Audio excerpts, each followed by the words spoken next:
What did it cost? Everything. Hope everyone said their prayers last night before bed because today is Judgment Day. Will TJ's injury be a partially torn pec or will it be fully torn? Partially torn, he'll be out probably about a month. If it's fully torn, he may be out for the season. It's such a shame too because TJ somehow, after last year tying the NFL single season sack record, somehow yesterday was still able to take it up another notch and looked like he was primed for another historic season. I hope this shit don't run in the family, get some depoys, and then all of a sudden get hurt for extended periods of time. But for the Steelers-Bengals game as a whole, I was thinking this later last night as we got further removed from it. Was that actually the most insane game we've witnessed as Steeler fans? I think it got lost initially. Was it because we were in shock? Was it because the refs were so bad? We were just happy that we won. We were also bummed about the injuries. But seriously, think about it. Take away the magnitude of the game, because if you include that, you're obviously going to be talking about Super Bowl 43, and then probably even throwing in the 2015 wildcard game against the Bengals. But if you just have the game stand on its own, forget the context, we had four goddamn it, I can't believe the Steelers blew this game moments. You had the Burrow touchdown at the end of regulation to tie it up. All they need is an extra point to win it. And then Minka blocks the extra point. And then the Steelers win the toss in overtime, get the ball, but do nothing with it, and leave the Bengals with a chance to close the deal out with a chip shot field goal. But McPherson absolutely shanks it to the left, and the Steelers are still alive. Cue Pearl Jam. Later in overtime, the Steelers get their shot to close it out with a field goal, a 55-yarder, but Boz hits it off the left upright. And you're just like, fuck, that was our chance. Because then Burrow gets the Bengals back into field goal range. It would have been a lengthy one. But on third down, Arthur Maulet gets the sack fumble, which takes the Bengals out of field goal range. They got to punt it. Steelers get the ball, less than a minute left. Mitch Trubisky, ice in his veins. Boswell makes up for the missed 55-yarder. And again, shout out to Mitch for getting the job done. It wasn't perfect, and I know a lot of people aren't thrilled about his performance, but he did get the job done. We did get the dub.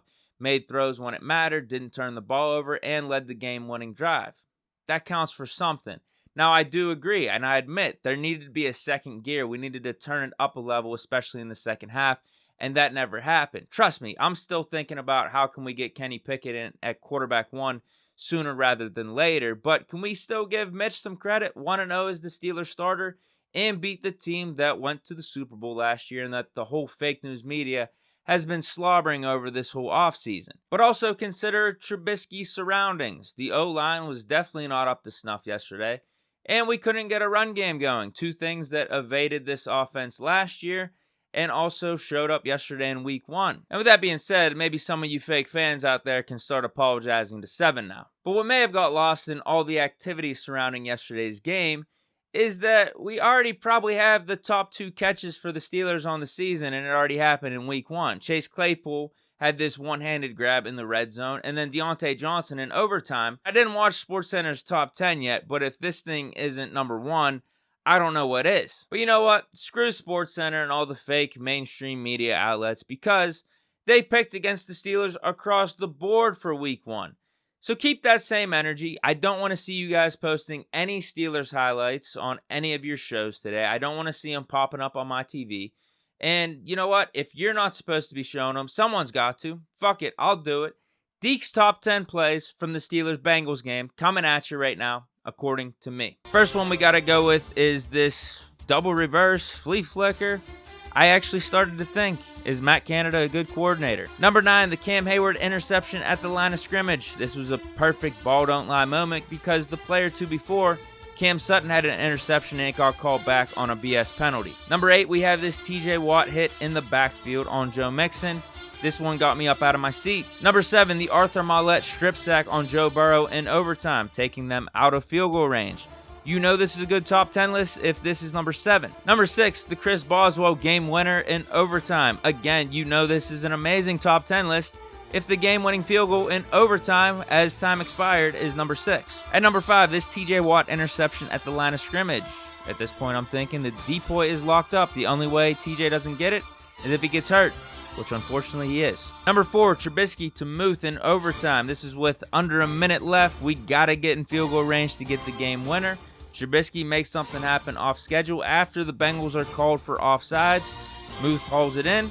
Hashtag clutch. Number 3, the Minkah pick 6, Joe Burrow's first pass of the game. Number 2, the Deontay catch in overtime. I don't even have it in my number 1, so I guess SportsCenter is okay if they don't have it, because there is one play that is better and more meaningful in my opinion, and that was the Minkah Fitzpatrick block field goal. Without this, we aren't in the position to tie it. We're not in overtime. We are nothing. And again, do not forget that PFF had Minkah outside of their top 10 safeties. Also, the NFL Top 100 did not include Minkah Fitzpatrick. Last order of business before I sign off, I'm going to go rapid fire through players that have not been mentioned, but that I also thought stepped up in a big way. First, we got Gunnar Olszewski. He showed why the Steelers signed him as a return specialist and why he's an all-pro.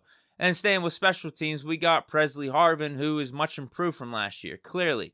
Devin Bush played pretty solid. And then I'm just going to say the cornerbacks as a whole. Ahkello Witherspoon, he had a pick. Levi Wallace, he played well before he got injured. Cam Sutton, technically with 2 picks out there, but all of them did a really good job in containing the Bengals receivers. Muth had 75 yards, big game for him. But I also got to mention Jaylen Warren. I think he stepped up in a big way whenever Najee went down. Not only just running the ball, he didn't fumble, had the ball secure, but also as a blocker in the backfield and shotgun, but also down the field. It was like 2 or 3 times whoever was running with the ball was able to get an extra couple yards because Jaylen Warren was blocking for him. That's what you love to see. And lastly, I'm just going to mention Minkah again because he may have had the best game across the board out of anyone in the NFL yesterday. It's probably between him and Mahomes, but Minkah, he had a pick 6, 14 tackles, 1 pass deflection, and the game-saving extra point block. Like, what more could have the man done? And don't forget, he was getting bullshit flags thrown at him left and right for just hitting defenders. Isn't that what you're supposed to do? It's football. But at the end of the day, Steelers get the dub. We are 1-0. That was a big game. AFC North Division rival. So it's good to get this 2022 season off to a fresh start. And now we wait for the TJ Watt news. But hopefully you guys enjoyed this episode of Big Deak News. Let me know what you guys think of the game yesterday down in the comments. Anything I missed. But yeah, stay chilling. Peace.